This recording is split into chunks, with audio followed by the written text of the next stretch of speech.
Hi, I'm Hamutal Dotan, and I'm the editor of Torontoist, which is a news and culture website about Toronto.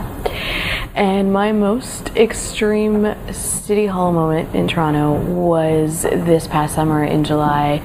The mayor, Rob Ford, has been on a gravy finding mission, and the first major report about potential cuts had come out, and the executive committee, which is 13 of his most trusted, closest allies on City Council, were meeting to discuss this draft of potential cuts.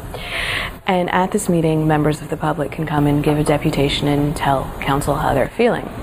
So 344 people signed up to speak, which was an unusually large number. And what the committee did was they decided to meet through the night. So typically what they would do, they start their meeting at 9:30 in the morning, they'd break at 9 p.m., come back the next day, and extend the meeting for as many days. But they decided that democracy was best served by having everyone who had shown up get to stay until they were heard. Of course, they got the nice soundbite to say that they stayed up all night to hear all of these people share their feelings and their thoughts. And so we had a 22.5-hour meeting, straight through. Of the 344 people, about half ended up speaking, half couldn't stick around until 4 a.m., and so they went home.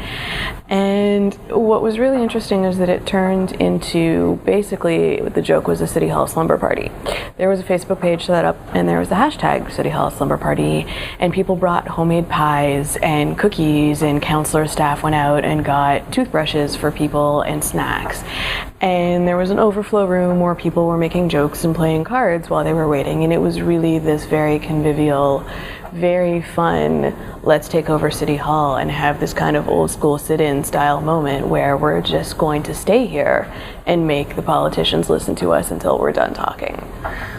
It was the first meeting I've been at City Hall where people cheered after every single person spoke. Every single person got a round of applause. A 14-year-old girl who stayed up until 2 a.m. to talk about doing her homework in the library that she didn't want shut got a round of applause. A guy who had a puppet show and sat under the desk and just had a little puppet going got a round of applause. And that kind of energy keeps you awake in what would otherwise be some pretty strange and boring circumstances.